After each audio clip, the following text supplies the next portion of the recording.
sababu hii kitu ambacho Mungu amesema humu hawakukiheshimu. Mimi nasikia hii kitu kia tatu ni kitu kenye kinatushe sana, mikono ya kumwanga damu.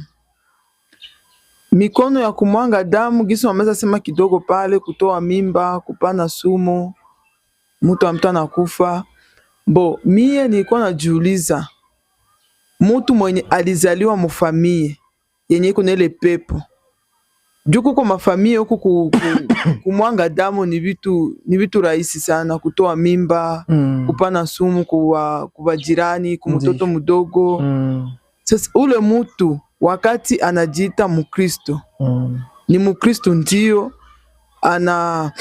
anatembelele ile pepo ya kijamii ya mwao.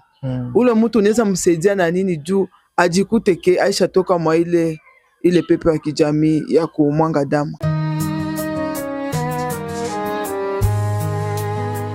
Anahubiri kwa sauti ya imani, maneno ya uzima, nyimbo za tumaini. Karibu nyumbani, mahali pa baraka, karibu kwenye channel Sophie Mera. Asante sana kwa hiyo swali, ni swali ya mzuri, na ukienda kuchunguza neno Mkristo utakutana kwamba haiko jina ambayo Yesu alituita kama Mungu alituita. Ni jina ambayo ilitajiwa ya mara kwanza fasi kwenye wanaita Antiokia, walipowaona wanafunzi wa Yesu wakasema hawa ni Wakristo, sababu waliona matendo yao, mwenendo yao, hali yao ya maisha ni kama ya Yesu ambao walisikiaka. Ndiyo. Lakini katika usemi ya mzuri, Yesu alituita kuwa wanafunzi wake, akatuita marafiki zake, na akatuita kuwa tuko watoto wake. Kila aliyemwamini Yesu Kristo kwa kweli akampokea, akakuwa Bwana na Mwokozi wa maisha yake, ule ni mtoto wa Mungu. Ni rafiki wa Yesu na pia ni mwanafunzi wa Yesu Kristo. Sasa unaweza kuwa Mkristo sababu wanajua kwamba unaingia kama kanisa. Unaweza kuwa Mkristo sababu wanaona kama uko muimbaji. Wale wote ambao wanashiriki kanisani wanawaita Wakristo. Lakini katika wale kuna aina mbili za Wakristo, na tumekwisha kubiongea katika video zilizopita. Tukasema kwamba kuna Wakristo wanaoongozwa na Roho wa Bwana, ndio wale watoto wa Mungu, ndio wale Wakristo ambao tunaita marafiki za Yesu, na ndio wale Wakristo ambao tunaita wanafunzi wa Yesu. Na pia kuna Wakristo ambao wanaongozwa na mwili.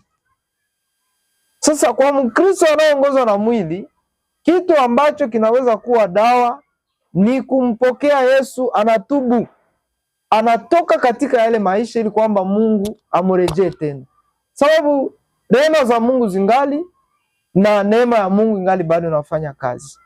Kwa yule ambaye anajua kwamba amemwanga damu na mikono yake, lazima atubu, ajirudia kweli kwamba Bwana naye aweze kumrudi. Ile ndio naweza toa kama tibabu ya kusaidia wale watu ambao wanamwanga damu. Mimi nasikia mtumishi wa Mungu, ndio kulingana na gisi uko na explique, kulingana gisi uko na explique kumwanga damu. Ndio. Sasa kama kuko mtu mwenye anaweza kuwa anafanya kitu na yeye peke hajui. Kuko mahali kwenye viko vinatokea ama kuko bababu, kuko vitu walisemaka juu ya bizazi ya watoto wao gisi vitakuwaka. Ule mtu unaweza msaidia na nini juu atoke mkile kitu. Juu anajikutaka anafanya kitu na yeye peke hapendi. Kwa gisi unaweza beba mimba, unasikia tu esprit na kukuia ama undu itoshi. Orkepa muweye uko sikia uzale wengi kuko esprit kwa nguvu kukushindia weye. Ule mtu unaweza msaidia na nini juu ajikute naye vraiment anakuwa anaingia mu Mungu bien. Karibu. Asante kwa swali ya mzuri. Ni swali ambayo kila mtu ambaye anatufuata angehitaji kupata majibu yayo. Na Neno ya Mungu inavyosema ya kwamba tunawezeshwa yote katika Kristo atutiaye nguvu. Hakuna kile ambacho Mkristo anaweza kujiwezesha katika maamuzi ya maisha ya kiroho asipowezeshwa na Yesu Kristo. Tatizo tunao leo kwa Wakristo wengi ni sababu kila kitu wanapenda wajiwezeshe. Akishaona situation fulani anahitaji kuamua pasipo kumuuliza Mungu. Lakini kitu ambacho ningeshauria watu wanaotufuata ni kusema kama inaweza wezekana, decision yote ya maisha yako unaishirikisha ndani Mungu. Ile decision hawezi kuwa unaiamua vibaya. Tatizo ni sababu ndio tumeokoka, tunaingia kanisani, tunaomba Mungu, tunasikia mafundisho. Lakini tuache basi nafasi ya Mungu katika maisha yetu ya kiroho. Tuachie Mungu nafasi ya kuamua, sababu Biblia inasema yeye ndiye Alfa na Omega. Na Mkristo wote ule ambaye amemwachia Mungu nafasi ya kuamua kile ambacho anapenda kufanya, hakiamuake vibaya, sababu Mungu atamuongoza tu katika njia iliyo sahihi. Ndiyo. Lakini ukijiongoza kwa akili zako, unajiongoza na nguvu zako, kila wakati utashindwa na utaona kushindwa kabisa katika maamuzi yako. Sio tu kwa kumwanga damu, katika maamuzi yote ambayo inakuwaka maisha yako ya Kikristo ama maisha yako ya hapa chini ya juu. Shirikisha Mungu naye atakuwa pamoja na wewe. Amen, amen. Kitu ambacho tutasema ni kusema kwamba kuna vita kati ya tamaa za mwili na tamaa za kiroho. Unasikia? Lakini Biblia inatuongoza yenyewe namna gani tutamani sana. Tutamani sana kuongozwa na Roho. Mara mingi maamuzi ya mtu haitokanake na nguvu zake. Inatokanaka na zingine nguvu ambazo zimetawala mwili wake. Biblia inasema mwili wetu ni hekalu ya Roho Mtakatifu. Ukikubalia Roho wa Bwana kupata nafasi ndani ya maisha yako, haiko tena wewe ndio utajiongoza. Ni kusema watu wengi wamekataa Roho wa Bwana aupate kuongoza maisha yao. Ndio maana unaweza kukutana mtu ni mtumishi wa Mungu, amemtumikia Mungu miaka ya mingi, anatumikia Mungu katika mahuduma tofauti, lakini kudakika ya mwisho anashtuka, tamaa ya mwili imemtosha katika mapenzi ya Mungu. Unasikia? Ni sababu ule mtu amejikaza kabisa kukataa kuongozwa na Roho wa Mungu. Sababu kuna sauti mbili ambazo zinakuwaka zinazungumuza na dhamiri ya mwanadamu. Na zile sauti ya tumoma unapotafuta kuamua zinazungumuzaka na wewe. Ni kwako sasa kusikia kutii sauti gani utaisikia. Ukisoma hata Kumbukumbu la Torati sura yake ya 28, Biblia inatuambia namna gani tutakapotii sauti ya Bwana, baraka hizi zitafuatana maisha yetu.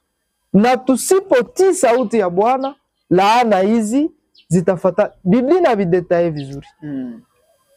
Zile sauti mbili tunazozisikia tunapoenda fanya maamuzi ya kitu fulani. Kuna kuwaka sauti ya roho na kuna kuwaka sauti ya akili na tamaa za mwili. Sasa ni kwako kuchagua.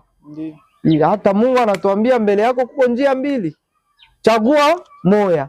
Na anatuambia chagua hiyo njia, sababu ndio njia ya uzima. Mungu anatupatia jibu hapo hapo.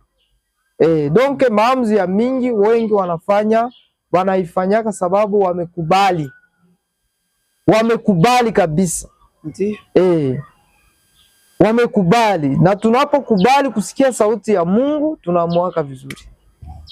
Asante sana kabisa. Ndio. Tunashukuru. Ingine ambayo tunaweza kusema, sawa, kuna macho ya kiburi, kuna ulimi wa uongo, kuna mikono imwangao damu isiyo na hatia, na pia kuna moyo uwazayo mawazo mabaya. Hapa ndio kuko shida kabambi. Hii ni jambo ya ine yenye inachukiza Mungu katika maisha ya Ukristo, sababu hii imekuwa ugonjwa kwa Wakristo wengi, imekuwa ugonjwa kwa watumishi wa Mungu wengi. Watumishi wa Mungu wengi, Wakristo wengi, moyo wao bamingi haziwazaki tena mawazo ya mzuri.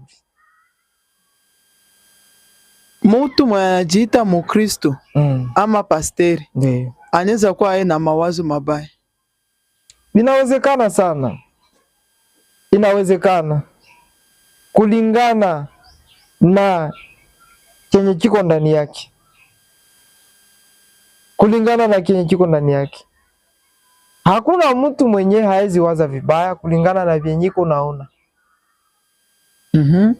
Unasikia? Lakini kama umekubalia Roho wa Mungu kukaa ndani ya roho yako, malgre mawazo mabaya yanaweza kakuia, lakini mawazo mabaya hayata kutawala. Juu ofire ya meziri, muda ambao mawazo mabaya inachukua nafasi ndani ya moyo wako, na ndivyo hiyo mawazo mabaya inaende na tengeneza matendo mabaya. Okay, tupatie mfano ya mawazo mabaya kumukristo. Nikupatie mfano ya mawazo mabaya kumukristo. Acha nikupatie mfano ya mfalme Dawidi. Mfalme Dawidi alikuwa mfalme na Mungu alimbariki. Na kama vile mfalme alikuwa na wake wengi. Lakini siku moja iko kwenye nyumba yake tu, iko nazunguruka, anapiga jicho hivi, anaona kwenye nyumba ya ule jeshi wake ambao walikuwa wanamuita nani? Wanamuita Uri.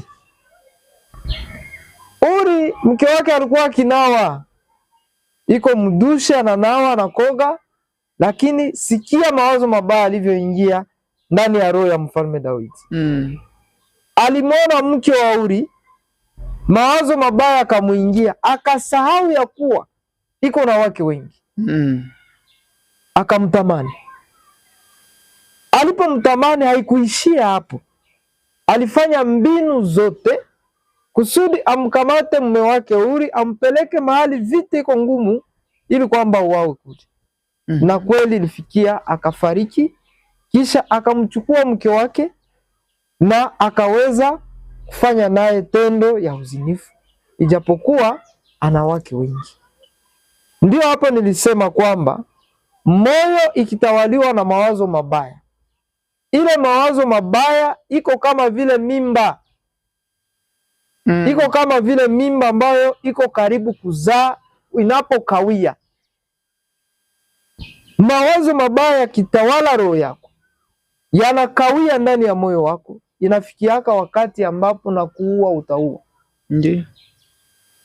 Kuzini utazini, kuloga utaloga, kupana sumu utapana. Naweza ambia watoto wa Mungu kwamba tusiwe na wivu,